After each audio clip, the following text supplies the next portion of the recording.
सदाशिवसमारम्भां शङ्कराचार्यमध्यमाम् अस्मदाचार्यपर्यन्तां वन्दे गुरुपरम्पराम्।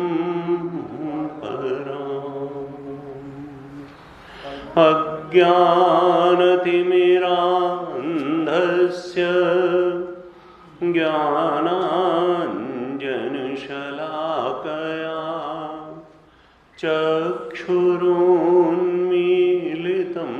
येन तस्मै श्री गुरवे नमः।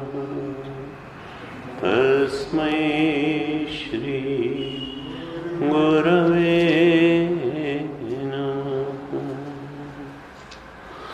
शङ्करं शङ्कराचार्यं केशवं बादरायणं सूत्रभाष्यकृतौ वन्दे भगवन्तौ पुनः पुनः। श्रुतिस्मृतिपुराणानाम् आलयं करुणालयं नमामि भगवत्पादं शङ्करं लोकशङ्करम्। ईश्वरो गुरुरात्मेति मूर्तिभेदविभागिने व्योमवद्व्याप्तदेहाय दक्षिणामूर्तये नमः। दक्षिणामूर्तये नमः।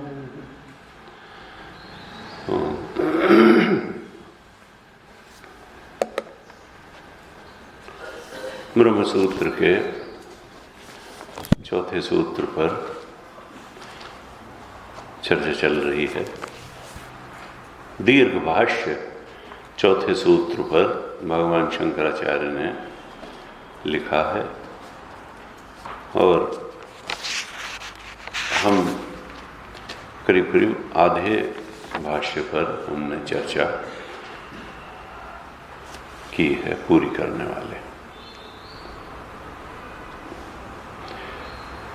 पिछली कक्षा में हमने अंत में चर्चा की थी, पेज 77 पर जो न्याय शास्त्र का एक सूत्र उद्धृत किया है भगवान शंकराचार्य ने, उसके ऊपर थोड़ी चर्चा की थी। ये सूत्र वैसे गौतम ऋषि द्वारा प्रणीत है। न्याय शास्त्र के प्रणेता हैं गौतम ऋषि। आप जानते हैं 6 सिस्टम्स ऑफ इंडियन फिलॉसफी हैं, तो जिसमें जो न्याय दर्शन है, तो न्याय दर्शन के प्रणेता हैं गौतम ऋषि। और योग सूत्र के प्रणेता हैं महर्षि पतंजलि। महर्षि पतंजलि ने योग सूत्रों की रचना की और गौतम ऋषि ने न्याय सूत्रों की रचना की। तो भगवान शंकराचार्य ने न्याय सूत्र उद्धृत किया है 1-1-2। हमने जो पर्चा दिया था उसमें शायद लास्ट में या लास्ट के पहले वाले पर्चे के अंत में होगा, और यहाँ पेज 77 पे किताब में है। तो यहाँ भगवान शंकराचार्य की ये दृष्टि प्रकट होती है कि देखो, सत्य की स्थापना होनी चाहिए, व्यक्ति की नहीं। व्यक्ति महत्वपूर्ण नहीं है, सत्य महत्वपूर्ण है। वो किसी ने भी बात कही हो, अगर सच्ची बात कही है तो बालक ने कही तो भी स्वीकार है, और किसी महापंडित ने कही तो भी स्वीकार है, और महापंडित की बात भी अगर गलत है तो स्वीकार नहीं है, बालक की बात भी सही है तो स्वीकार है।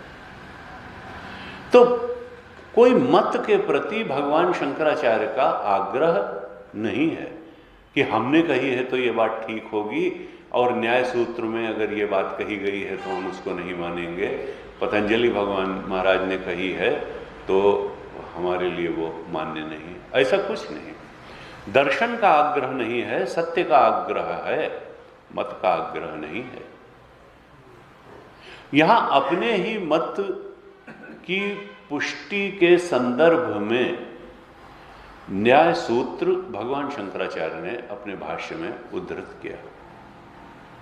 वैसे योग सूत्र को भी भगवान शंकराचार्य साधन पक्ष में प्रमाण मानते हैं, साध्य पक्ष में तो प्रमाण नहीं मानते, क्योंकि ध्यान लगाने से आत्मा के सत्यत्व का बोध प्राप्त नहीं होता, ये उनका स्पष्ट मत है। हम हो सकता है इसके बाद एक ग्रंथ उनका है अपरोक्षानुभूति, उसको पढ़ाएं। उसमें स्पष्ट रूप से उन्होंने कहा है कि घ्राण पीडन करने से, प्राणायाम करने से न तो किसी को आत्मबोध हुआ है न होगा। ध्यान करने से मन की चंचलता जो है शांत होती है निश्चित रूप से, उसके अपने फायदे हैं, लेकिन ऋते ज्ञानात् न मुक्ति है। जब तक वेदांत वाक्यों का गुरुमुख से श्रवण नहीं किया जाएगा, तब तक आत्मा के सच्चे स्वरूप का बोध कराने का और कोई उपाय नहीं है। और इसी बात को भाष्य में बार बार सिद्ध कर रहे हैं भगवान शंकराचार्य कि देखो, न कर्मकांड से आत्मा के सच्चे स्वरूप का बोध होगा, न उपासना करने से होगा। उनकी अपनी सीमा है उन साधनाओं की और अपना फल है, लेकिन आत्मा के सच्चे स्वरूप का बोध तो वेदांत वाक्यों के गुरुमुख से श्रवण मनन और निधिध्यासन से ही होगा, और कोई उपाय नहीं है। यहां जब न्याय सूत्र को उद्धृत किया भगवान शंकराचार्य ने 1-1-2 न्याय सूत्र, तो कहा कि तथा च आचार्य प्रणीतम न्याय उपबृंहितम सूत्रम दुख जन्म प्रवृत्ति दोष मिथ्या ज्ञानानाम उत्तरोत्तर अपाये तदनंतर अपायात अपवर्ग।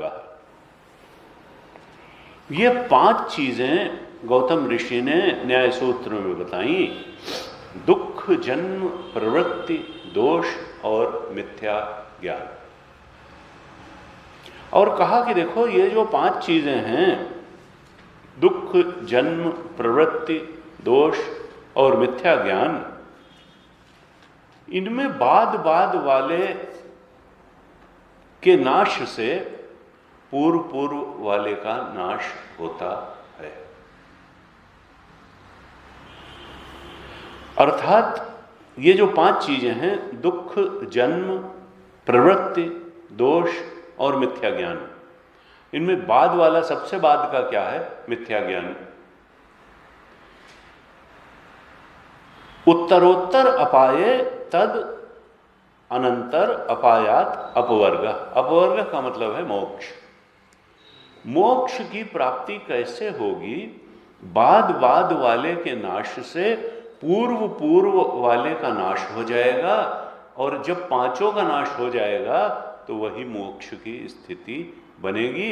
ये गौतम ऋषि ने भी स्वीकार किया। इनमें सबसे बाद का, 5 में सबसे बाद का है मिथ्या ज्ञान। अर्थात मूल बात क्या करनी है साधक को? कि मिथ्या ज्ञान की निवृत्ति करनी है। मिथ्या ज्ञान अपायश्च ब्रह्मात्मैकत्व विज्ञानात् भवति। अब ये भाष्यकार ने अपनी तरफ से एक सेंटेंस जोड़ा कि ये मिथ्या ज्ञान का नाश होगा कैसे?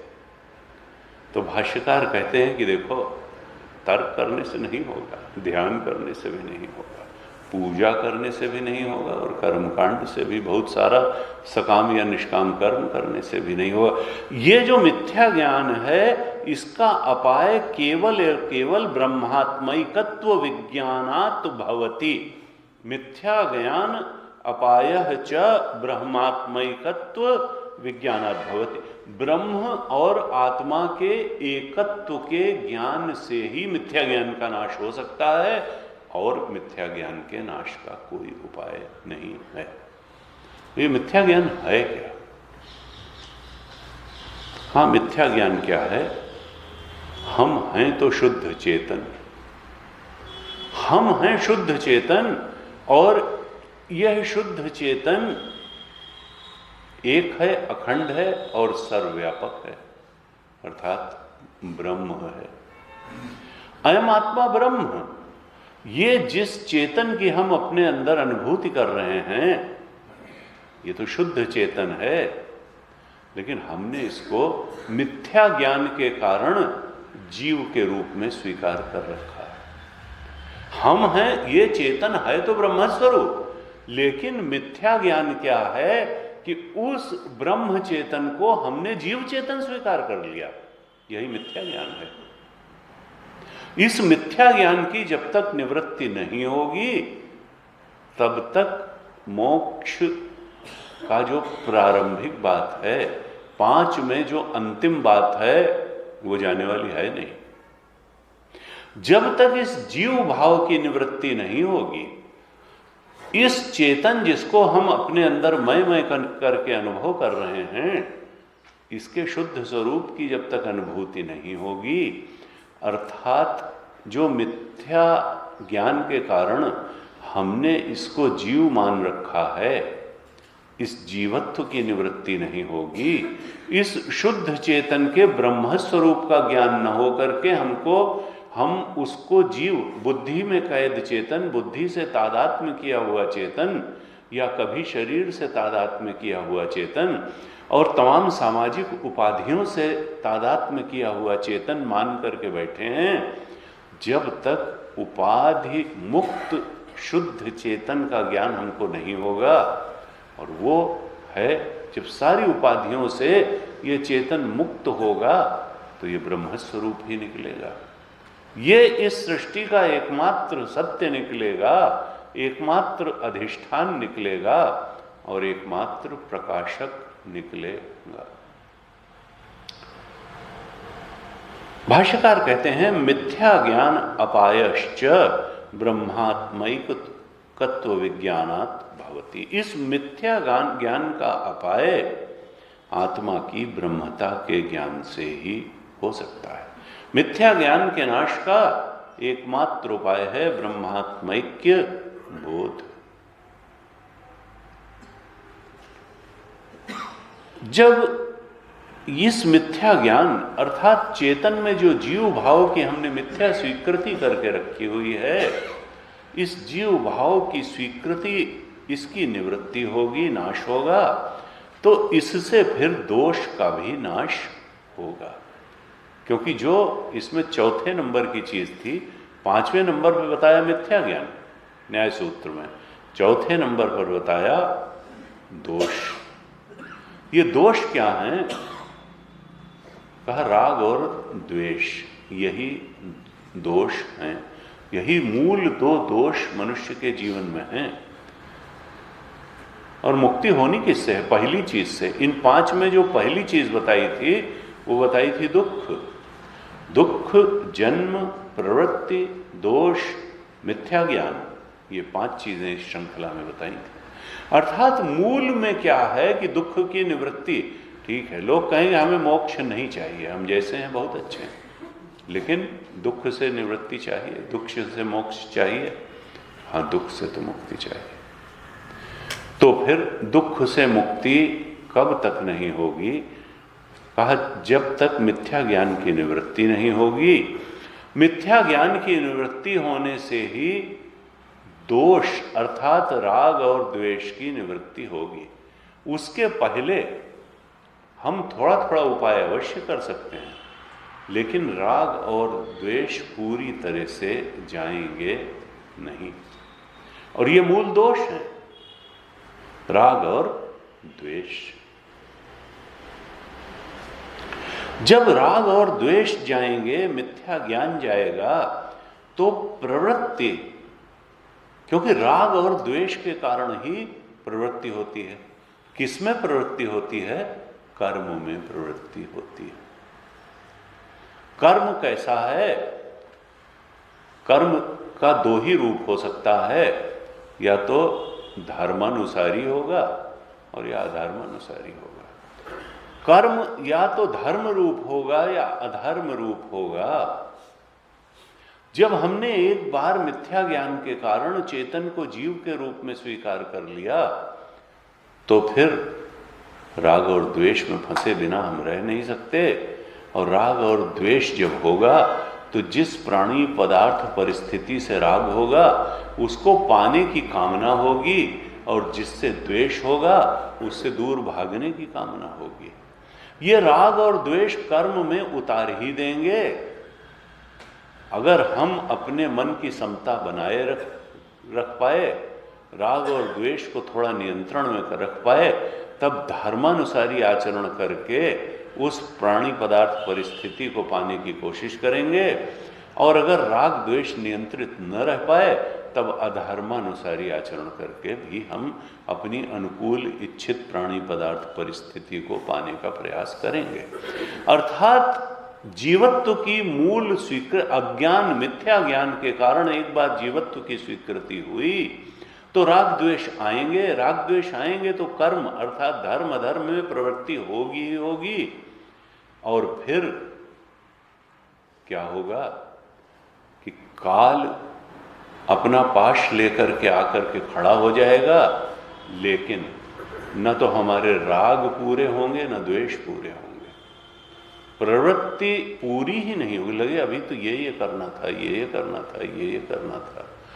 राग और द्वेष, मिथ्या ज्ञान, राग द्वेष और प्रवृत्ति, अधूरी प्रवृत्ति, अधूरा राग द्वेष जब रहेगा कि आशा तृष्णा ना मोई मर मर गए शरीर, तो निश्चित रूप से फिर अगले शरीर में जाकर के उन अधूरे कामों और राग द्वेष के अनुसार व्यक्ति फिर से अनुकूल को पाना और प्रतिकूल से भागना, यही चलता रहेगा। कहा दूसरे नंबर पे कहा जन्म। अगर जीवत्व की स्वीकृति है मिथ्या ज्ञान के कारण, राग और द्वेष हैं, धर्म अधर्म में प्रवृत्ति है, तो जन्म तो लेना ही पड़ेगा अगला, जन्म से मुक्ति नहीं होगी। और जब जन्म लेंगे तो दुख भी पाएंगे। ऐसा नहीं हो सकता कि जन्म लें और दुख न मिले। भगवान कृष्ण ने मृत्यु गीता में कह दिया कि तुम सोचते जरूर हो कि सुख पाते हो, लेकिन असल में सुख तो आत्मा का धर्म है। जीव ने ना आज तक कभी सुख पाया न पाएगा।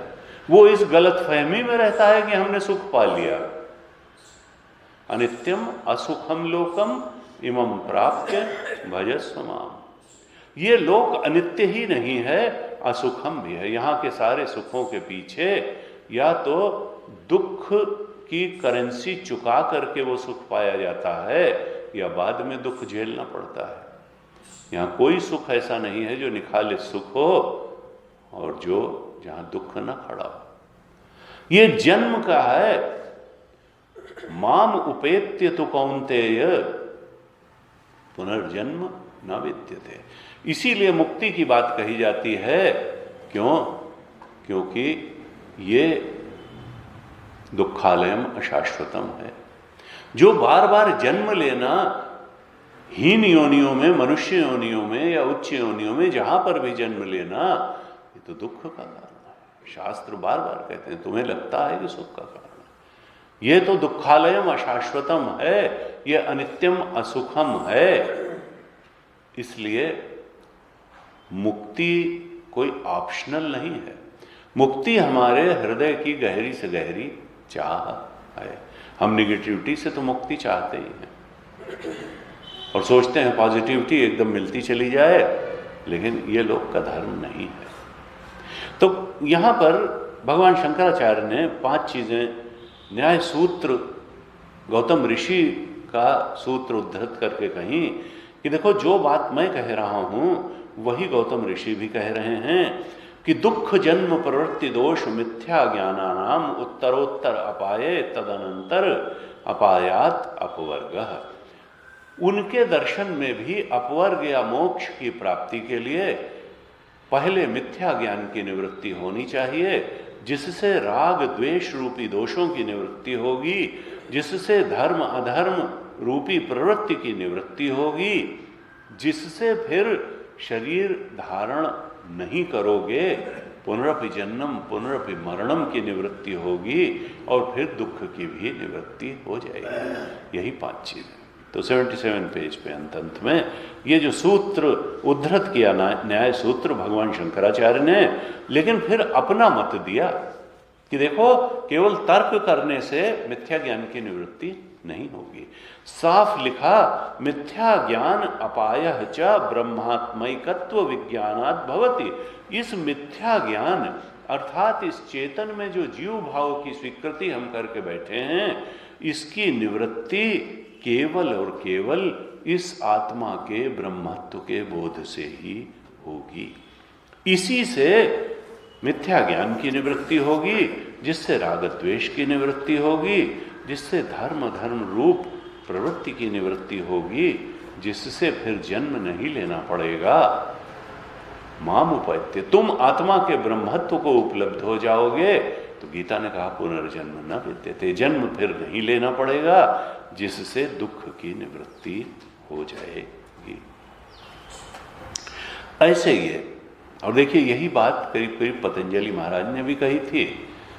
उन्होंने भी 5 चीजें ही बताई थी और कहा था अविद्या, अस्मिता, राग, द्वेष, अभिनिवेश, पंचक क्लेश। उन्होंने कहा था ये 5 ही क्लेश हैं मनुष्य के जीवन में। अविद्या, अस्मिता, राग, द्वेष, अभिनिवेश। और इसमें मूल में तो अविद्या थी। अभिनिवेश का मतलब था कि मृत्यु का भय। हमने अपनी चेतना को इस शरीर में इतना एकमेक कर लिया कि लगता है शरीर ही चेतन है और चेतन ही शरीर है, जबकि शरीर चेतन नहीं। चेतन तो नित्य शुद्ध बुद्ध मुक्त है। अभिनिवेश मिथ्या अनुभूति है, राग और द्वेष मिथ्या अनुभूति है। अस्मिता अहम जीव भाव मिथ्या अनुभूति है। और इन सारी मिथ्या अनुभूतियों के मूल में क्या है? अविद्या, आत्मा के सच्चे स्वरूप का अज्ञान। अर्थात सारा जो दुष्चक्र कुचक्र है, वो चाहे दुख का हो, चाहे जन्म का हो, धर्म अधर्म का हो, राग द्वेष का हो, इसकी निवृत्ति अज्ञान की निवृत्ति से होनी है। और अज्ञान की निवृत्ति आत्मा के ब्रह्मत्व के बोध से ही होनी है। हमने पहले भी चर्चा की थी कि हमारे शास्त्र एक ऐसी बात कहते हैं जो कई बार हमको स्वीकार करने में कठिनाई होती है, लेकिन सत्य हमारी स्वीकृति या अस्वीकृति का मोहताज नहीं होता। सत्य तो सत्य होता है, हम उसको स्वीकार करें और चाहे न करें। हम स्वीकार कर लेंगे तो फायदे में रहेंगे, नहीं स्वीकार करेंगे तो फिर जैसा चलता आया है वैसे ही चलता रहेगा। गुरु जी कहते हैं, Swami Tejwani, if you always do what you always did, you will always get what you always got. अगर तुम हमेशा वही करते रहोगे जो तुम हमेशा करते रहे हो, तो फिर तुम हमेशा वही पाते रहोगे जो तुम हमेशा पाते रहे थे। कोई नई चीज नहीं पा पाओगे, मोक्ष नहीं पा पाओगे। वही सुख दुख के हिचकोले लेते हुए जने कितने जन्म बीत गए और आगे भी बीतते रहेंगे।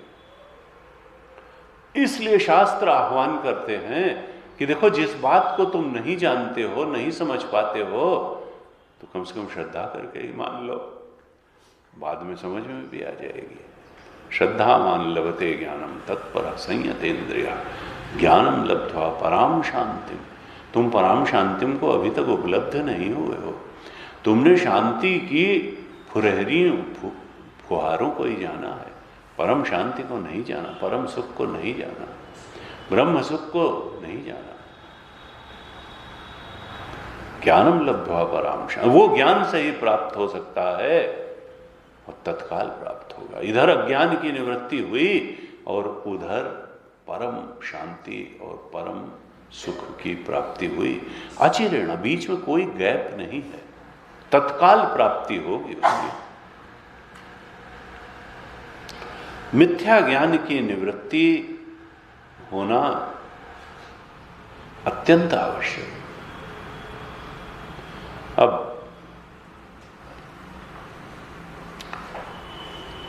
हमने पहले भी चर्चा की, शास्त्र इतने स्पष्ट रूप से बताते हैं, लेकिन उस चीज को बुद्धि में ताजा रखना बड़ा कठिन हो जाता है। चीजें तो बड़ी स्पष्ट रहती हैं। शास्त्र कहता है कि देखो, स्वप्न के समय हमको एकदम आइडिया नहीं रहता है कि जागृत जैसी भी कोई अवस्था है। जागृत जैसी भी कोई अवस्था है, ये स्वप्न देखते समय स्वप्न दृष्टा को इसका एकदम भान नहीं होता है। उसके लिए जागृत की सृष्टि ही सच्ची है, वहाँ की परिस्थितियाँ सच्ची हैं, वहाँ के सुख दुख सच्चे हैं। अगर उसको स्वप्न के समय जरा सा भी भान हो जाए कि एक जागृत अवस्था है, तो वो स्वप्न के चक्करों में उलझेगी क्यों? वो तो तुरंत जान ले कि अरे ये सब बेकार की बातें हैं। लेकिन नहीं, उस समय लगता है ये परम सत्य है, ये स्वप्न की परिस्थितियां पर। और जब जाग जाता है, एक क्षण में वो जानता है, अचिरेणाधिगच्छति, अरे वो तो सब झूठा था, चेतना का खेल था, बाहर नहीं अंदर था। न सुख दुख सच्चा था, न परिस्थितियां सच्ची थी, कुछ भी तो सच्चा नहीं था। सहज रूप में एक बहुत सशक्त अवस्था में आ जाता है। जागृत अवस्था स्वप्न अवस्था के मुकाबले बड़ी सशक्त अवस्था है। उसमें आते ही वो वीक स्टेट लगती है, अरे कहाँ फंसे हुए थे। और शास्त्र कहता है, जब आत्मा के ब्रह्मत्व में जागरण तुम्हारा होगा, अपने सच्चे स्वरूप में जागरण होगा, तो जागृत अवस्था की स्थिति बिल्कुल यही बनने वाली है। यहाँ की प्राणी पदार्थ परिस्थितियां वैसे ही झूठे निकलने वाले हैं जैसे जागृत अवस्था में आने के बाद स्वप्न के प्राणी पदार्थ परिस्थिति झूठे निकले थे, वहां का स्वप्न का सुखी दुखी होने वाला भी झूठा निकला था, ऐसे ही जागृत का सुखी दुखी होने वाला भी झूठा निकलने वाला है। यहाँ के प्राणी पदार्थ परिस्थितियां भी झूठे निकलने वाले हैं। ये बाहर नहीं अंदर निकलने वाले हैं। किसके अंदर निकलने वाले हैं? तुम्हारे शुद्ध चेतन जो ब्रह्म स्वरूप है उसके अंदर।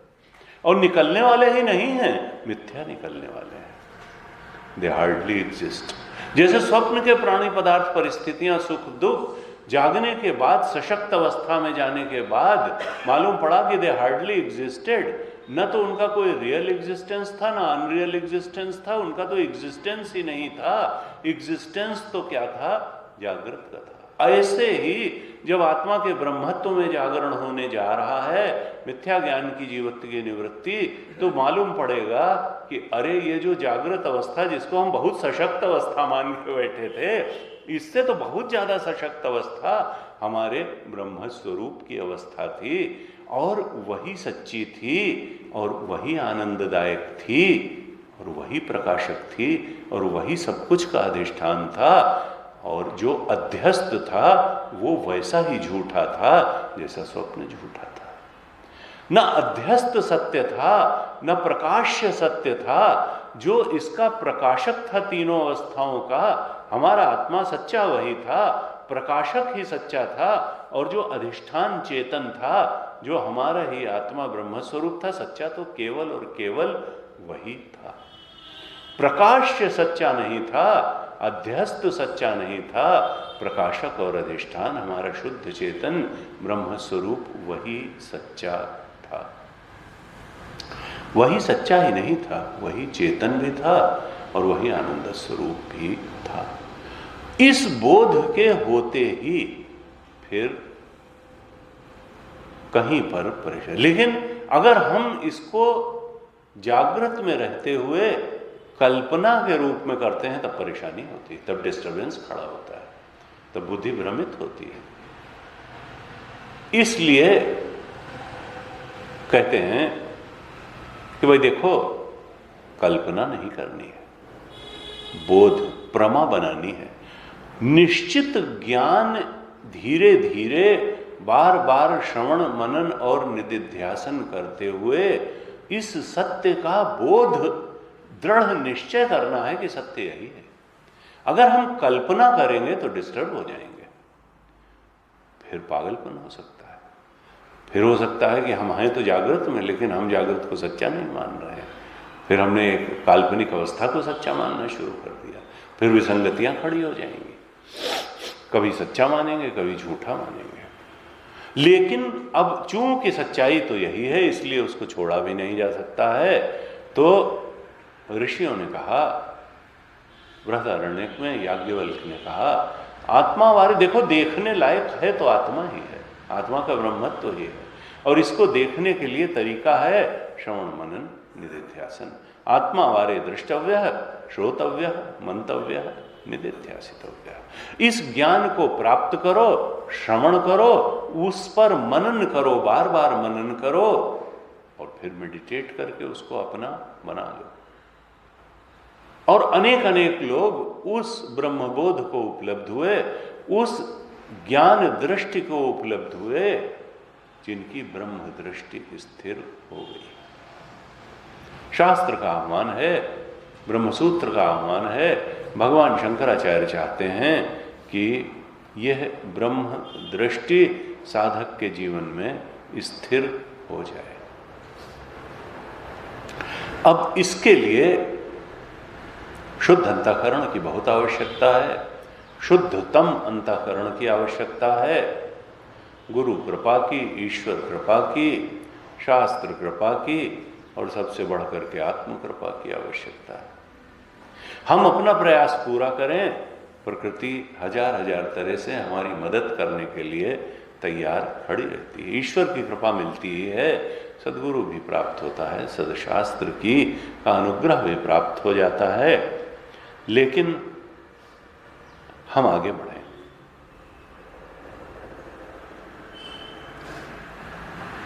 ये न्याय सूत्र बताने के बाद भगवान शंकराचार्य अब थोड़ा उपासनाओं के बारे में बताते हैं। ऐसी उपासनाएं जिनका उल्लेख वेद में है, जो वैदिक उपासनाएं हैं।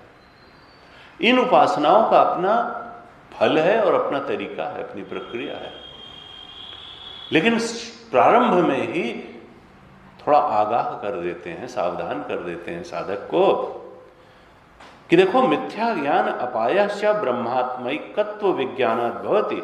ये जो मिथ्या ज्ञान है, आत्मा की ब्रह्मता का ज्ञान, तो ब्रह्मात्मैकत्व विज्ञान से ही हो सकता है। न च इदं ब्रह्मात्मैकत्व विज्ञानम संपद रूपम। और ये ब्रह्मात्मैकत्व विज्ञान जो है, ये संपद रूप नहीं है, अर्थात उपासना रूप नहीं है। हमको अहम ब्रह्मास्मि का जप नहीं करना है, हमको अयम आत्मा ब्रह्म का जप नहीं करना है, हमको प्रज्ञानम ब्रह्म का जप नहीं करना है। बोध में प्रमा बनानी है।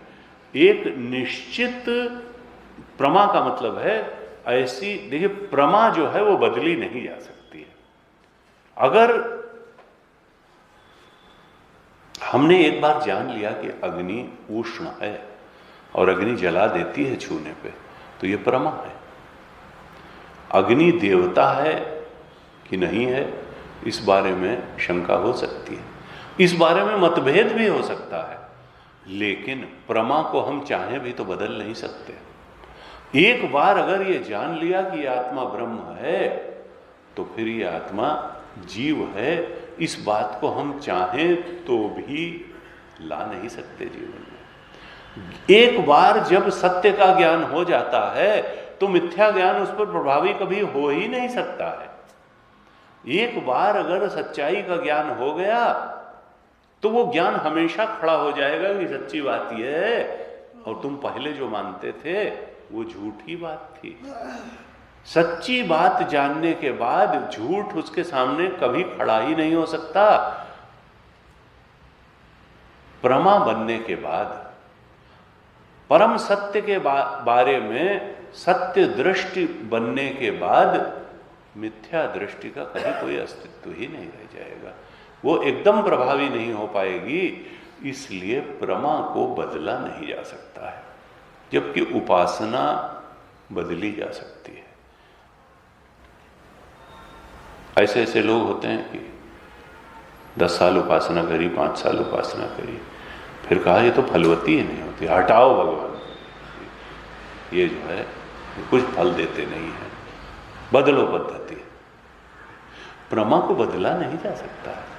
एक बार अगर सच्ची बात का ज्ञान हो गया, उसमें कोई बदलाव की गुंजाइश ही नहीं है, कभी नहीं। कहा न च इदं ब्रह्मात्मैक विज्ञानम संपद रूपम। ये जो ब्रह्मात्मैकत्व विज्ञान है, ये उपासना रूप नहीं है। 4 उपासनाएं इसके बाद भगवान शंकराचार्य बता रहे हैं। उन 4 उपासनाओं का नाम क्या है? एक उपासना है संपद रूप उपासना, एक है अध्यास रूप उपासना, एक है संवर्ग रूप उपासना, और एक है संस्कार रूप उपासना। हम अभी इन पर थोड़ा विस्तार से चर्चा करेंगे। भगवान शंकराचार्य कहना चाहते हैं कि हे साधक, तुम इस ब्रह्मात्मैकत्व विज्ञान को इन 4 उपासनाओं से कंफ्यूज मत कर लेना, क्योंकि इन 4 उपासनाओं से ब्रह्मात्मैकत्व विज्ञान बहुत मिलता जुलता है। लेकिन ब्रह्मात्मैकत्व विज्ञान बिल्कुल अलग बात है, और ये 4 उपासनाएं बिल्कुल अलग बात है। इनका फल आत्मा के ब्रह्मत्व का बोध नहीं है, वो तो महावाक्य का गुरुमुख से श्रवण करके, मनन करके, निधिध्यासन करके ही आत्मा के ब्रह्मत्व का बोध होगा। ये 4 उपासनाएं करके ब्रह्मत्व का बोध नहीं होगा। चाहे संपद रूप उपासना करें, चाहे अध्यास रूप उपासना करें, चाहे संवर्ग रूप उपासना करें, चाहे संस्कार रूप उपासना करें।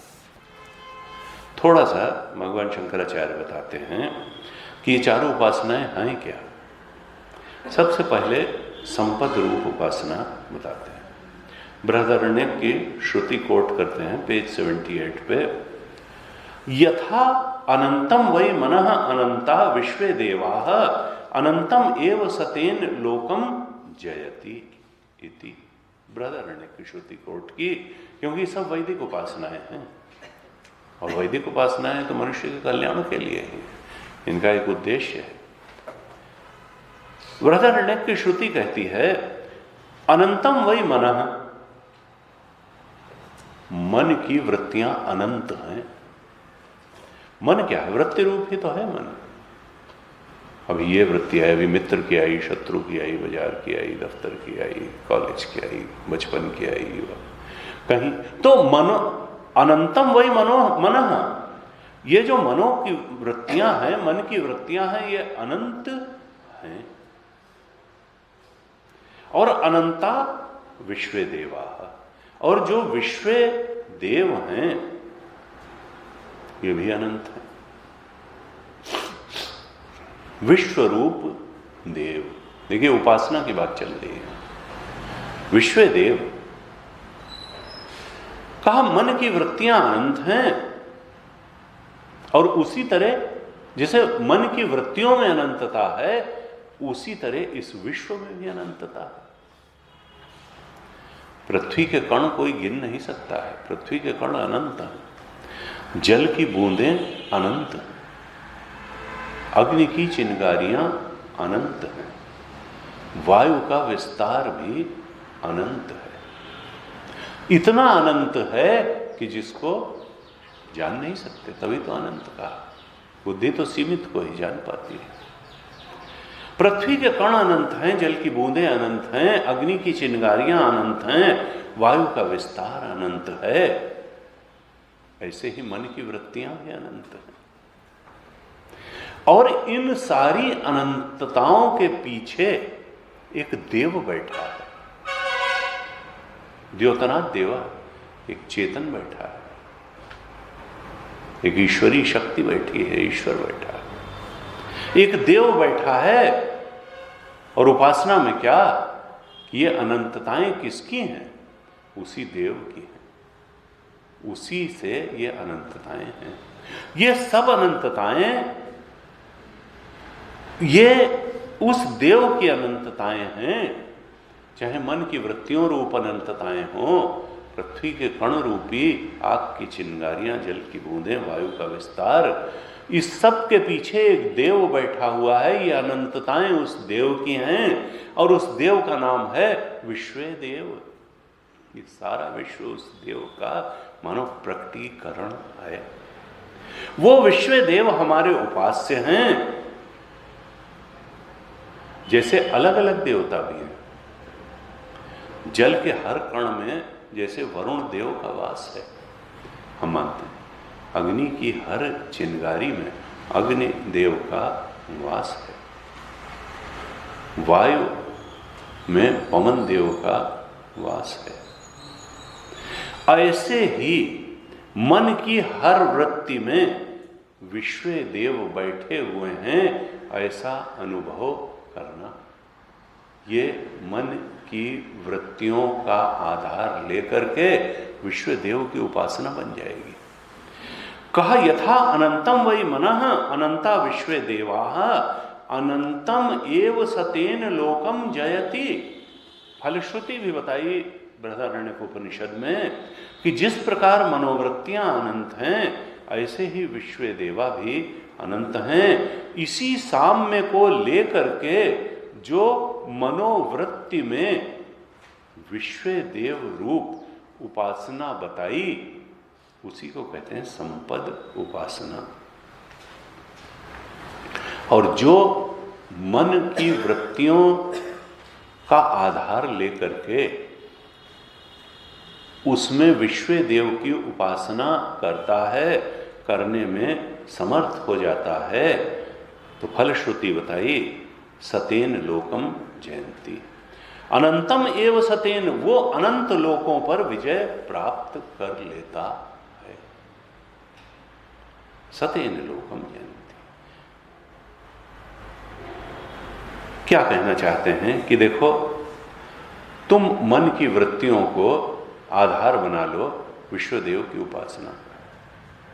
तुम ये अनुभव करो कि विश्वदेव ही मन का विग्रह लेकर के उपस्थित है। एक एक वृत्ति विश्वदेव का ही स्फुरण है। वह परमात्मा ही, विश्वदेव ही हमारी मन की वृत्तियों के रूप में स्फुरित हो रहा है। लेकिन क्या है? ये संपद रूप उपासना है, ये ज्ञान नहीं है, ये आत्मा की ब्रह्मता का ज्ञान है। यहां पर मन का बाध नहीं हुआ है, ये अमनी दशा नहीं आई है। यहां क्या हुआ है कि केवल मन गौण हो गया है और विश्वदेव डोमिनेट कर गए हैं। उपासना डोमिनेट कर गई है और मन गौण हो गया है। मन का बाध नहीं हुआ है संपद रूप उपासना में। मन जो है वो गौणी भाव को प्राप्त हो गया है, मन में मन बुद्धि गौण हो गई है और देव बुद्धि मुख्यता को प्राप्त हो गई है। एक तरह से जीवत्व का तिरस्कार हो गया है और उस पर ब्रह्मत्व का आरोपण हो गया है। ब्रह्मत्व प्रधानता को प्राप्त हो गया, मन में मन बुद्धि गौण हो गई। लेकिन यह भी ध्यान रहे कि यहां मन को अमनी भाव नहीं प्राप्त हुआ है। यह प्रमा नहीं बनी है कि मन मिथ्या है, चित्त और चैत्य सब मिथ्या है, मांडुक्य में जैसे कहा था, वो बात नहीं हुई। मन अभी यहां मना हुआ, केवल गौणी भाव को प्राप्त हुआ है। यह है संपद, इसका लाभ है। और क्या लाभ है? कहा सतेन लोकम जयंती, अंतःकरण बहुत शुद्ध होगा इससे। कहा जीवन मुक्ति का सुख मिलेगा, जीवत्व का तिरस्कार होगा, उसमें ब्रह्म भावना होगी, विश्वदेव की उपासना हो जाएगी मनोवृत्तियों के माध्यम से, तो जीवन मुक्ति का सुख मिलेगा, थोड़ा सुख मिलेगा। लेकिन ये ज्ञान नहीं है। दूसरी उपासना क्या बताते हैं? न च अध्यास रूपम, यह ब्रह्मात्मिक बोध जो है प्रमा, यह अध्यास रूप उपासना भी नहीं है। न तो ये संपद रूप उपासना है जैसी बृहदारण्यक में। इसलिए शंकराचार्य भगवान बता रहे हैं कि ये ना हो कि ये श्रुति में बताई गई तो ये ब्रह्मात्मिक बोध ही है। श्रुति में तो बहुत सारी बातें बताई जाती हैं। कहा न च अध्यास रूपम, यहां छांदोग्य की श्रुति कोट कर रहे हैं, दो श्रुतियां कोट की। छांदोग्य में क्या कहा? मनो ब्रह्म इति उपासीत और आदित्यो ब्रह्म इति आदेश।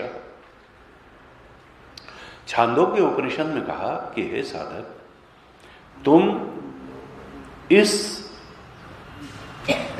मन को, मन की ब्रह्म दृष्टि से उपासना करो। मनः ब्रह्म इति उपासीत, मन की ब्रह्म दृष्टि से उपासना करने के लिए श्रुति कह रही छांदोग्य की कि मनो ब्रह्म इति उपासीत। लेकिन उपासित है, ज्ञान नहीं। मन को ही तुम ब्रह्म मान करके पूजो। और आदित्यो ब्रह्म इति आदेशा, तुम जो सूर्य है, सूर्य में भी ब्रह्म की उपासना करो। ये क्या है? अध्यास रूप उपासना है, संपद रूप नहीं है। संपद रूप उपासना में जब मन की गई थी तो मन गौणी भाव को प्राप्त हुआ था और जो विश्वदेव भाव था, ईश्वर भाव था, वो उस पर प्रधानता को प्राप्त हुआ था। यहां पर क्या है? अध्यास रूप उपासना में कि जो आलंबन है वो गौणी भाव को प्राप्त नहीं हुआ है। आलंबन बिल्कुल मुख्य रूप से बना हुआ है और उस पर जो इष्ट का अध्यास किया गया है, इष्ट का अध्यास किया गया है। आधि भौतिक उपासना भी बताई और आध्यात्मिक उपासना भी बताई। अध्यास करो, मन पर ब्रह्म का आरोपण करके, अध्यास करके इस मन को ब्रह्म के रूप में इसकी उपासना करो।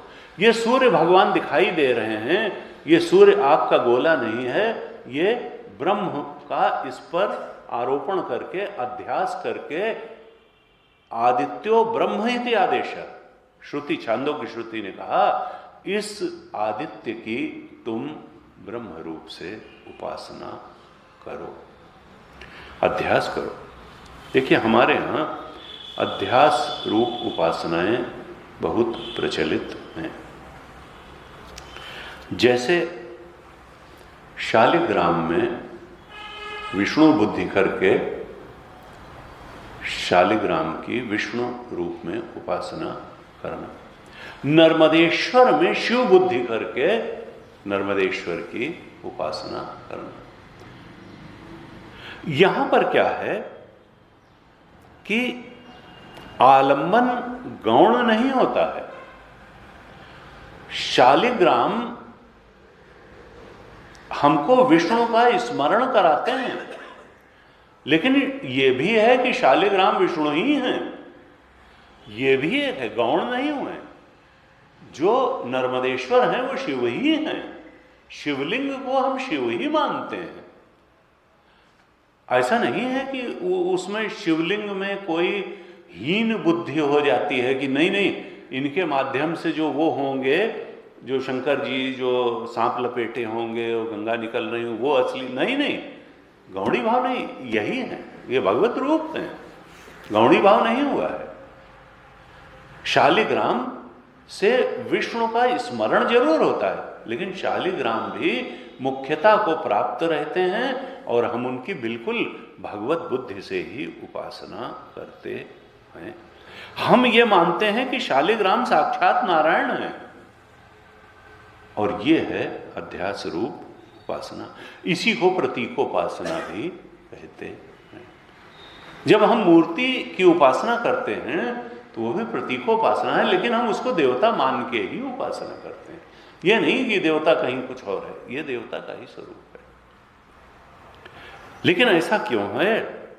क्योंकि शास्त्र ने बताया। देखिए मनमानी नहीं होती उपासना भी।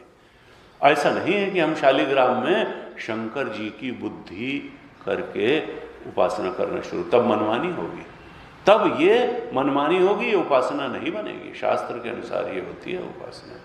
हम नर्मदेश्वर में विष्णु बुद्धि करके उपासना नहीं कर सकते। गुरु जी कहते थे हमको अगर राम की उपासना करनी है तो हम राम के हाथ में बांसुरी पकड़ा के उनकी उपासना नहीं कर सकते। जो राम का जो प्रतीक है हमको वही मान करके धनुष बाण लेके ही उपासना करनी पड़ेगी। बांसुरी कृष्ण जी के ही ऊपर ठीक कहा। देखो इसमें आलंबन भी शास्त्र द्वारा दिया गया है और आरोपण भी शास्त्र द्वारा ही दिया गया है, इसलिए यह मनमानी नहीं है और इसका एक निश्चित प्रभाव है और इसका एक निश्चित फल है। अतस्मिन तद्बुद्धि है अध्यास ही। जो वो नहीं है उसमें वो बुद्धि करके उपासना की जा रही है। हम भी जानते हैं कि ये लक्ष्मी नहीं है, लक्ष्मी तो धन की देवी है, नारायण तो सर्वाधिष्ठान है, ये नारायण का प्रतीक है, ये प्रतीकोपासना है, ये अतस्मिन तद्बुद्धि ही है अध्यास रूप उपासना, लेकिन इसका फल है। तो ये दूसरी उपासना बताई, संपद रूप उपासना बताई, फिर अध्यास रूप उपासना बताई। तीसरी उपासना कहते हैं संवर्ग रूप उपासना। यहां पर भी छांदोग्य की दो श्रुतियां भगवान शंकराचार्य कोट करते हैं। कहते हैं वायु वाव संवर्ग और प्राणो वाव संवर्ग। छांदोग्य की दो श्रुतियां कोट की। वायु और वाव संवर्ग, प्राणो वाव संवर्ग। इसमें भी एक आध्यात्मिक उपासना है और एक आधिभौतिक उपासना है। जैसे अध्यास रूप उपासना में दो श्रुतियां कोट की थी, एक था मनोब्रह्म इति उपासित और एक था आदित्यो ब्रह्म इति उपासित। अर्थात आधिभौतिक उपासना के लिए सूर्य में ब्रह्म बुद्धि का आरोपण करके उपासना करो और अंदर अगर अध्यात्म में करनी है तो मन में ब्रह्म बुद्धि का आरोपण करके। तो ये तो अध्यास रूप उपासना 2 श्रुति ने बताई थी। संवर्ग रूप उपासना में 2 दृष्टांत दिए छांदोग्य श्रुति के, वायुर्वाव संवर्ग और प्राणोवाव संवर्ग। देखो वायु ही संवर्ग है, आधि भौतिक दृष्टि से वायु संवर्ग है और आध्यात्मिक दृष्टि से प्राण संवर्ग है। ऐसी भावना करना। संवर्ग का अर्थ क्या है? संवर्ग का अर्थ क्या है कि जो सब कुछ को ढक दे और खुद रह जाए, वो कहते हैं संवर्ग, यानी आवरण कर देना, आवरण कर देना, छिपा देना, सब कुछ को अपने में छिपा लेना और केवल खुद ही प्रकट रूप में रह जाना, बाकी सबको अपने में छिपा लेना। सब कुछ को ढक देना और खुद रह जाना। जब महाप्रलय होता है तब पृथ्वी के एक एक कण जल में विलीन हो जाते हैं और फिर वह जल अग्नि में लीन हो जाता है और फिर वह जल वायु में लीन हो जाता है। महाप्रलय की यह प्रक्रिया है। छांदोग्य श्रुति कहती है कि तुम ऐसी भावना करो कि वायु में ही सब कुछ, पृथ्वी अगर लीन हो गई तो ये संसार कहां लीन है? पृथ्वी तत्व ही तो है, जल तत्व है, अग्नि तत्व है, 3 ही तो तत्व दिखाई देते हैं। अग्नि से देखना शुरू होता है, रूप तो अग्नि में आया पहली बार, वायु में तो रूप होता नहीं कोई, वायु को तो हम देख नहीं सकते, स्पर्श का अनुभव जरूर कर सकते हैं। तो जैसे ही ये 3 महाभूत लीन होंगे तो एक तरह से सृष्टि लीन ही हो जाएगी हमारे लिए, वायु में जाकर के लीन हो जाएगी। और आकाश तो सब कुछ से निर्लिप्त रहता है, इसलिए आकाश को संवर्ग नहीं कहा है, वायु तक कहा। संवर्ग की श्रेणी में अंतिम क्या बनेगा? वायु। तो छांदोग्य ने कहा वायुर्वाव संवर्ग। आधि भौतिक में जो संवर्ग है, महाप्रलय में जो सब कुछ को अपने में छिपा लेता है और खुद ही केवल बचा रह जाता है, सब कुछ को ढक लेता है, अपने में छिपा लेता है और जो रहे वो वायु है। ऐसी भावना करो, ऐसी उपासना करो, वायु में संवर्ग की उपासना करो कि महाप्रलय में अब वायु ही बचा है, बाकी सबको उसने अपने में लीन कर लिया है। ऐसी उपासना को आधि भौतिक दृष्टि से उपासना कहा और ये है संवर्ग रूप उपासना, वायुर्भाव संवर्ग। आध्यात्म में अंदर अगर उपासना करनी है तो कैसे उपासना करें? प्राणो वाव संवर्ग। जब हम समाधि में उतरते हैं या डीप स्लीप में जाते हैं तो डीप स्लीप में इंद्रियां भी लीन हो जाती हैं, शरीर का तो कोई भान रहता नहीं कि शरीर है या नहीं है, इंद्रियों का भी कोई भान नहीं रहता, मन का भी कोई भान नहीं रहता है, बुद्धि का भी कोई भान नहीं रहता है, लेकिन प्राण तो चलते रहते हैं। प्राण में चलते रहे तो उठे कैसे, कैसे जागे? प्राणो वायु वाव संवर्ग। यानी अध्यात्म में क्या होता है कि ये प्राण ही अपने आप में इंद्रिय, मन और बुद्धि को छिपा लेता है, लीन कर लेता है अध्यात्म में। इसलिए इस प्राण में ब्रह्म बुद्धि करके उपासना करो, क्योंकि प्राण इंद्रिय, मन, बुद्धि सबको चाहे समाधि में कहें या डीप स्लीप में कहें अपने आप में लीन कर लेता है और खुद ही बचा रहता है। प्राणोवायु आधि भौतिक में वायुर्वाव संवर्ग। वायु पृथ्वी, जल और अग्नि को लीन करके बना रहता है और अध्यात्म में डीप स्लीप या महासमाधि में इंद्रिय मन बुद्धि को लीन करके मानो प्राण ही बचा रहता है, तो प्राणोभाव संवर्ग, ये संवर्ग उपासना बताइए। अर्थात मैं परमात्मा स्वरूप हूं, मैं वायु स्वरूप हूं और सारी सृष्टि उसमें लीन है। महाप्रलय और महासमाधि का ऐसा जो चिंतन है, जो शास्त्रीय चिंतन है, जो औपनिषदिक दिशा से प्राप्त होकर, मनमानी चिंतन यह नहीं है, इसलिए इसका फल भी है। और ऐसे चिंतन को बोलते हैं संवर्ग उपासना। ये तीसरी उपासना बताई। पहली बताई थी संपद रूप उपासना, दूसरी बताई अध्यास रूप उपासना और तीसरी बताई संवर्ग रूप उपासना। अब चौथी उपासना क्या बताते हैं? चौथी उपासना बताते हैं संस्कार रूप उपासना।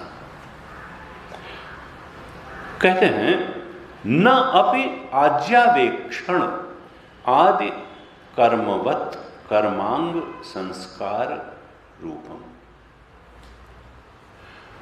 बीच बीच में भगवान शंकराचार्य ये सावधान करते जाते हैं कि देखो, ये याद रखना कि संपद रूप उपासना ब्रह्मात्मैकत्व विज्ञान नहीं है, न अध्यास रूप उपासना ब्रह्मात्मैकत्व विज्ञान है, न संवर्ग रूप उपासना ब्रह्मात्मैकत्व विज्ञान है, और न ये जो अंतिम संस्कार रूप उपासना बता रहे हैं, कहा न अपि आज्यावेक्षण आदि कर्मवत कर्मांग संस्कार रूपम।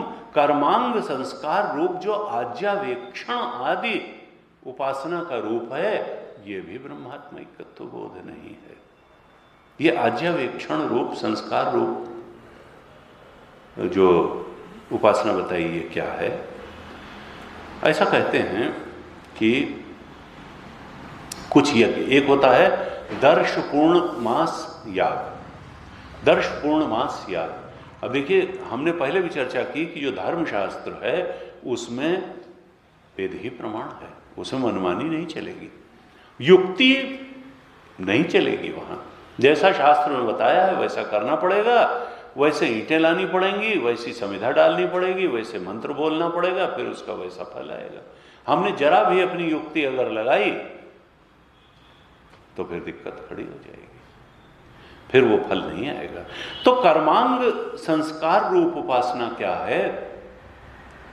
तो कर्म कांड जब हम करते हैं तो उसमें संस्कार किया जाता है, यजमान का भी संस्कार होता है और जो समिधा सामग्री होती है उसका भी संस्कार होता है। जो घी जिसकी आहुति दी जाएगी वो भी संस्कारित होना चाहिए। अलग अलग विधियां भी हैं संस्कार करने की। तो दर्श पूर्णमास याग में संस्कार की पद्धति क्या बताई? शास्त्र की पद्धति है कि जब यजमान की पत्नी उस घी को देखती है तो इससे घी का संस्कार हो जाता है। अब तर्क लगाओगे, युक्ति लगाओगे तो बड़ी विचित्र बात होगी, ये क्या तरीका है घी का लेकिन संस्कारित घी से ही आहुति दी जानी है। और आज्यावेक्षण आदि कर्मत्व कर्मांग संस्कार उसमें है कि भाई यजमान की पत्नी जब घी को देखेगी तो घी संस्कारित माना जाएगा, और ये शास्त्र का विधान है। कहते हैं ये ब्रह्मात्मक विज्ञान इस तरीके की संस्कार रूप उपासना भी नहीं है। कैसे संस्कार रूप नहीं है कि ये कहा जा सकता है, कोई ऐसा सोच सकता है कि भाई जब पंडित जी आएंगे और कर्मकांड जो है कराना प्रारंभ करेंगे और वो कहेंगे यजमान से कि बोलो अहम ब्रह्मास्मि, और यजमान बोलेगा अहम ब्रह्मास्मि, तो इससे यजमान के जो मलिन संस्कार हैं वो शुद्ध हो जाएंगे। क्योंकि ये संस्कार रूप उपासना नहीं है अहम ब्रह्मास्मि कि ये बुलवाएंगे पंडित जी और बस वो यजमान जो है शुद्ध हो जाएगा। ये शुद्धि संस्कारित करने के लिए ये महावाक्य नहीं है। तत्वमसि महावाक्य पुरोहित से सुनने से ऐसा नहीं है कि यजमान का संस्कार करने के लिए तत्वमसि महावाक्य है या अहम ब्रह्मास्मि महावाक्य है और इससे यजमान के मलिन संस्कारों की शुद्धि हो जाएगी। ये कर्मांग संस्कार रूप अहम ब्रह्मास्मि वृत्ति नहीं है। ये तो ज्ञान प्रदान करने वाली है। ये ज्ञान प्रदान करने वाली वृत्ति है। आत्मबोध में स्थित कराने वाली, आत्मा के सच्चे स्वरूप में स्थित कराने वाली वृत्ति आम ब्रह्मास्म वृत्ति है। थोड़ा सा इस पे और चर्चा करें तो स्पष्ट हो जाएंगी उपासनाएं, क्योंकि इनका भी महत्व है। जैसे हम कहते हैं गुरु ब्रह्मा गुरु विष्णु गुरुदेवो महेश्वर गुरु साक्षात परब्रह्म तस्मै श्री गुरुवे नमः, यानी गुरु में ब्रह्म भाव करते हैं। यह भी संपद रूप उपासना ही है। हम लोग श्लोक पढ़ते हैं, ध्यान मूलम गुरोर मूर्ति, गुरु की के स्वरूप पे भी ध्यान किया जा सकता है। अगर तो गुरु ब्रह्मबोध में प्रतिष्ठित है तो उसका ध्यान करने से बड़ा लाभ है। ध्यान मूलम गुरोर मूर्ति पूजा मूलम गुरोर पदम, गुरु के चरणों की पूजा करने से भी बड़ा, जैसे देव पूजा करो जो है फल है, वैसे ही गुरु के पद पूजा। ध्यान मूलम गुरोर मूर्ति पूजा मूलम गुरोर पदम और मंत्र मूलम गुरोह वाक्यम, गुरु जो बोलता है वो मंत्र है, मंत्र मूलम गुरोह वाक्यम और मोक्ष मूलम गुरोह कृपा, ऐसे श्लोक। मोक्ष मूलम गुरोह कृपा, गुरु की कृपा से तो मुक्ति हो जाती है। तो यहां पर क्या है, इस प्रकार की भावना अगर हम गुरु में करते हैं, गुरु ब्रह्मा गुरु विष्णु, तो ये संपद रूप उपासना है। गुरु को कर दिया गौण और ब्रह्म को कर दिया मुख्य, क्योंकि संपद रूप में आलंबन गौण हो जाता है। और हालांकि ये मालूम है कि ये गुरु है, ये ब्रह्म नहीं, लेकिन गौणी भाव हो गया, ब्रह्म भाव मुख्य हो गया। इसी तरीके से हमने शालिग्राम आदि की बात तो करी कि उसमें प्रतीक का आश्रय ले करके भगवान का स्मरण होता है। शालिग्राम का आश्रय होता है, विष्णु की पूजा होती है। कहा जिसको संपद रूप उपासना में कठिनाई हो उसको अध्यास रूप उपासना करनी चाहिए, क्योंकि एकदम से गुरु में ब्रह्म भाव बनाना बड़ा कठिन होता है। हम लोग आचार्य शंकर को भगवान शंकर कहते हैं, लेकिन एकदम से आचार्य में भगवत भाव बनाना कठिन है। तो फिर अध्यास रूप उपासना करो, शालिग्राम में बनाओ, विष्णु की मूर्ति में बनाओ। कहा प्रतीक उपासना लाभकारी है, लेकिन इन दोनों उपासनाओं में, चाहे संपद रूप उपासना हो या अध्यास रूप उपासना हो, इसमें क्या है कि इसमें द्रव्य या विग्रह का ही आधार लेकर के उपासना की जाती है। द्रव्य या विग्रह को आलंबन बनाया, मनोवृत्तियों को आलंबन बनाया, आदित्य को आलंबन बनाया, नर्मदेश्वर को, शालिग्राम को आलंबन बनाया, गुरु को आलंबन बनाया, द्रव्य या मूर्ति को आलंबन बना करके, विग्रह को आलंबन बना करके उपासनाएं की। लेकिन संवर्ग उपासना में क्या किया था, क्रिया को आश्रय लेकर के हमने उपासना की थी। वहां द्रव्य या विग्रह का आलंबन नहीं था। संवर्ग उपासना, जब हमने कहा था प्राणो वाव संवर्ग, एक क्रिया थी। प्राण जो है उसमें संवर्ग लीन करने की क्रिया हुई थी। प्राण ने इंद्रिय मन बुद्धि को लीन करने की क्रिया करी थी। या समष्टि में जब महाप्रलय के रूप में हमने उपासना करी थी तो कहा कि वायु में जो पृथ्वी तत्व, जल तत्व और अग्नि तत्व लीन हो, वहां क्रिया का आश्रय लेकर के उपासना हुई थी, द्रव्य या विग्रह का आश्रय लेकर के नहीं हुई थी। इसी तरीके से हम गुरु की भी संवर्गोपासना भी कर सकते हैं।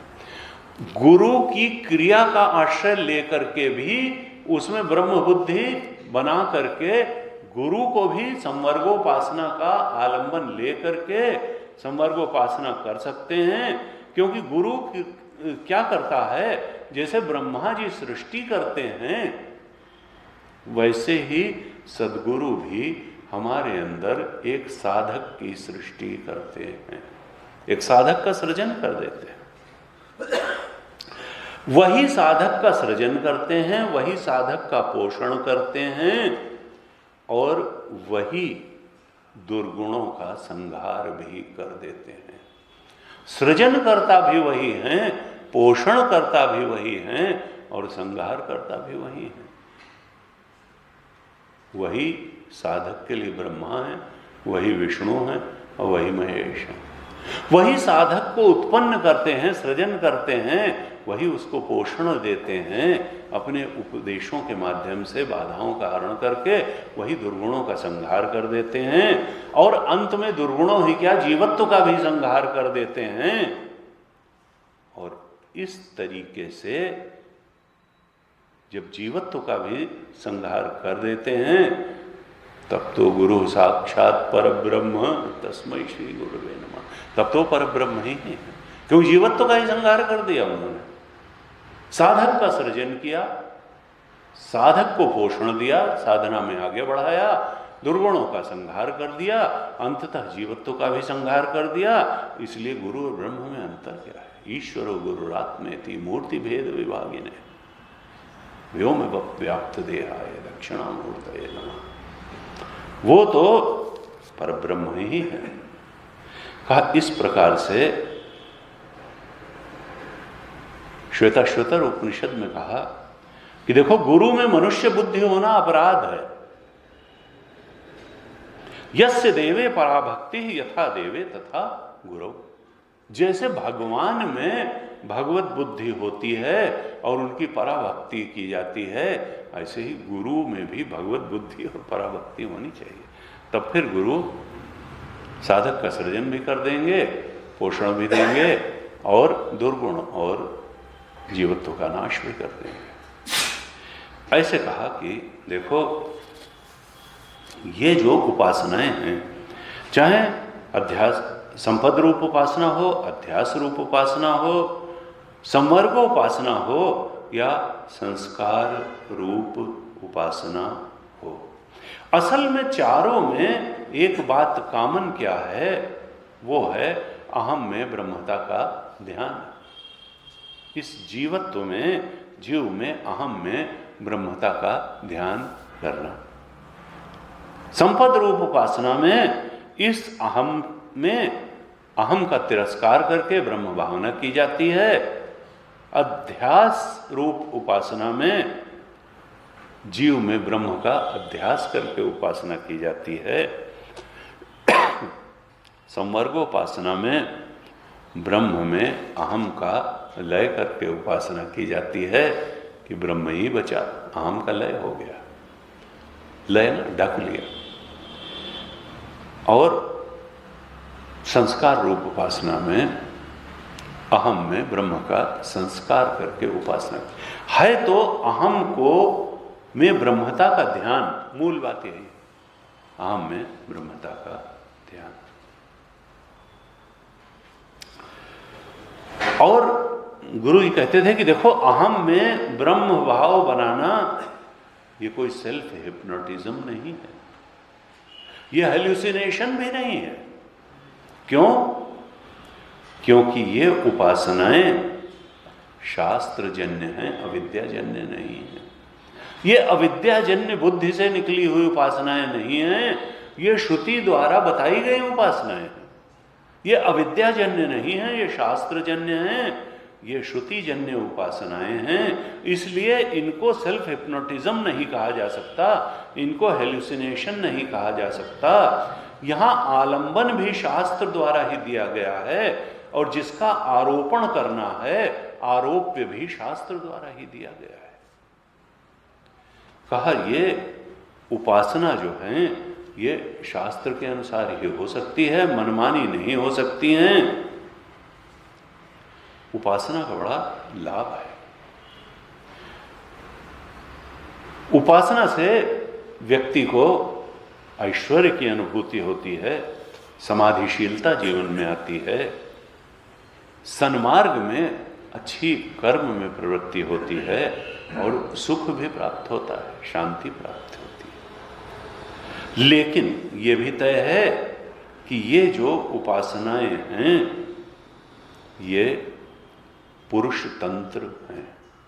ये करने से होंगी और छोड़ने से धीरे धीरे इनका प्रभाव खत्म हो जाएगा। रोज रोज करना पड़ेगा इनको। अगर हमने इनको करना छोड़ा तो धीरे धीरे प्रभाव भी ये प्रमा की तरह नहीं है कि वंस नोन तो नोन फॉर एवर, एक बार मुक्त हुए तो हमेशा के लिए मुक्त हो गए। ये ब्रह्म प्रमा नहीं है, ये है उपासना। ये वस्तु तंत्र नहीं है, ये पुरुष तंत्र है। ये पुरुष व्यापार के अधीन हैं। साधक को नित्य ही ये भाव बनाना पड़ेगा। अहम में ब्रह्म भाव रोज रोज बनाना पड़ेगा, हमेशा इसमें लगे रहना पड़ेगा। जैसे ही प्रयास छोड़ेगा तो ये भाव भी जाने लगेगा। तो इसमें और प्रमा में अंतर क्या है? अहम में ब्रह्म भाव बनाने और ब्रह्म प्रमा में अंतर क्या है कि प्रमा को हमको संभालना नहीं पड़ता, जबकि भाव को रोज रोज संभालना पड़ता है। जैसे ही संभालना छोड़ा भाव विदा होने लगेगा। जबकि प्रमा एक बार हुई तो हुई, उसको संभालना नहीं पड़ेगा। तो निदिध्यासन में और उपासना में भेद क्या है? संपद रूप या अन्य उपासनाओं में और निदिध्यासन में भेद क्या है कि श्रवण मनन निदिध्यासन से जो हमको ब्रह्म प्रमा प्राप्त होती है उसको हम चाहें तो भी नहीं बदल सकते हैं। हम चाहें भी अपने को जीव कहना तो जीव नहीं कह सकते हैं। एक बार ब्रह्म बोध होने के बाद फिर तो हमको अपने को मजबूरी है ब्रह्म कहना। जबकि जो भाव होगा ब्रह्म प्रमा के बाद हम जीव कहना भी चाहें तो नहीं कह सकते हैं। जबकि गुरु जी कहते थे कि ये उपासनाएं क्या हैं? ये सोना भरी गठरियां हैं। बड़े जीव दृष्टांत कई बार दे देते। ये उपासनाएं सोना भरी गठरियां हैं जिन्हें हम अपने सिर पे ढोते हैं और पूरे जीवन ढोना पड़ेगा, क्योंकि जहां ढोना खत्म किया कि भाव बदलने लगेगा। ये प्रमा नहीं है। इसलिए यहां भगवान शंकराचार्य कहते हैं, चारों उपासनाओं का वर्णन करने के बाद अब ये महावाक्य कोट करते हैं। छांदोग्य बृहदारण्यक कहते हैं, संपदादि रूपे ही ब्रह्मात्मैकत्व विज्ञाने अभ्युपगम्यमाने तत्वमसि अहम ब्रह्मास्मि अयम आत्मा ब्रह्म इति एवं आदि नाम वाक्यानाम ब्रह्मात्मैकत्व वस्तु प्रतिपादन परः पद समन्वयः पीड्येत। कहते हैं कि देखो साधक, ये जो ब्रह्मात्मैकत्व विज्ञान है, इसको संपदादि रूप उपासना अगर तुम मानोगे ये भी भाव करने की बात है, तो इससे जो महावाक्यों का पद समन्वय है उसको पीड़ा पहुंचेगी। गुरु जी कहते थे, देखो भगवान शंकराचार्य क्या कहते हैं कि तत्वमसि अहम ब्रह्मास्मि अयम आत्मा ब्रह्म वाक्यानाम पद समन्वय पीड्येत। इनका जो पद समन्वय है, तत् त्वम और असि, तीन पद से मिलकर के ये बना है तत्वमसि महावाक्य। इनके पदों का समन्वय जो है, तत्पद का जो अर्थ है, त्वम पद का जो अर्थ है और असि का जो अर्थ है, इनके पदों का जो समन्वय किया गया है, मतलब इन तीनों का एक ही तत् और त्वम, जो तत् का अर्थ है वही त्वम का अर्थ है। इनका जो पद समन्वय किया है श्रुति ने महावाक्य में सत्य का बोध कराने के लिए, उस पद समन्वय को पीड़ा पहुंचेगी। वो कहते थे कि देखो भगवान शंकराचार्य श्रुति को मृत नहीं मानते, वो कागज पे लिखी हुई कुछ ब्लैक एंड व्हाइट की लाइनें नहीं मानते, जीवंत मानते हैं। जीवंत को ही तो पीड़ा पहुंचती है। कहा पद समन्वय पीड्येत, उनके पद समन्वय को पीड़ा पहुंचेगी। श्रुति माता दुखी होंगी, पीड़ा पहुंचेगी उनको। ब्रह्मात्मैकत्व वस्तु प्रतिपादन परा। क्यों? क्योंकि तत्वमसि महावाक्य का जो उद्देश्य है वो ब्रह्मात्मैक्य बोध कराना है, इस आत्मा के ब्रह्मत्व का बोध कराना है, उस परम सत्य वस्तु का प्रतिपादन करना है, उसका बोध कराना है। उसके बोध में पीड़ा पहुंचेगी, पद समन्वय आहत होगा, पीड़ित होगा। इसलिए अगर तुमने उसको संपदादि रूप उपासना मान लिया, तत्वमसि और अहम ब्रह्मास्मि और अयमात्मा ब्रह्म को, श्रुति जो है वो आत्मा और ब्रह्म के एक वस्तु होने, एक तत्व होने का प्रतिपादन करते हैं ये महावाक्य, कि जो तुम्हारा आत्मा है वो भी सच्चिदानंद स्वरूप है, जिसको तुम मैं करके अपने अंदर अनुभव करते हो, और जो ब्रह्म है वो भी सच्चिदानंद स्वरूप है। सच्चिदानंद स्वरूप तुम्हारा आत्मा, परमात्मा भी सच्चिदानंद स्वरूप, तत् और त्वम एक रूप है। इस एक रूपता को, एक तत्व प्रतिपादन को अगर तुमने इनको उपासना रूप माने तो उसको पीड़ा पहुंचेगी। कहा और फिर जो श्रुतियां हैं, जैसे मुंडक की श्रुति क्रोट की, भिद्यते हृदय ग्रंथि छिद्यन्ते सर्व संशया, कि ब्रह्म को जान लेने पर हृदय ग्रंथि का भेदन हो जाता है, सारे संशय नष्ट हो जाते हैं। इन श्रुतियों में ब्रह्म ज्ञान से अविद्या निवृत्ति का फल कहा गया है। ये फल बताने वाले जितने श्रुति वाक्य हैं ये भी बाधित हो जाएंगे। इन श्रुति वाक्यों का जहां पे ये प्रेरित करना चाह रहे हैं, ये श्रुति अनुष्ठान की प्रेरणा नहीं दे रही है, ये निवृत्ति की प्रेरणा दे रही है। अविद्या निवृत्ति की प्रेरक है, किसी अनुष्ठान के लिए प्रेरित नहीं कर रही है ये श्रुति। जब कहती है विद्यते हृदय ग्रंथि छिद्यन्ते सर्व संशया, सारे संशय अविद्या ग्रंथ के भेदन के लिए जो श्रुतियां हैं, इनका भी फिर कुछ अर्थ निकल नहीं पाएगा। इसलिए कहना चाहते हैं कि हे साधक, तुम उपासना को जानो और तुम जो ब्रह्मात्मैकत्व बोध महावाक्य द्वारा प्रतिपादित जो ब्रह्म प्रमा का स्वरूप है उसको अलग अलग जानो। ब्रह्म प्रमा का जो मुक्तिदायी स्वरूप है उसकी महत्ता को समझ लो, और तुम साधनाओं का भी महत्व समझो, लेकिन इसका मतलब ये नहीं कि वहीं तक सीमित रह जाओ और ब्रह्म बोध के लिए प्रयास न करो। भगवान शंकराचार्य चाहते हैं कि हम सब के ऊपर उस ब्रह्म प्रमा तक पहुंचने के लिए अनुकूल हमारी मन स्थिति और हमारी साधना बने। आज ओम पूर्णमदः पूर्णमिदं पूर्णात् पूर्णमुदच्यते पूर्णस्य पूर्णमादाय पूर्णमेवावशिष्यते। ओम शांति शांति शांति। हरि ओम। श्री गुरुभ्यो नमः। हरि ओम।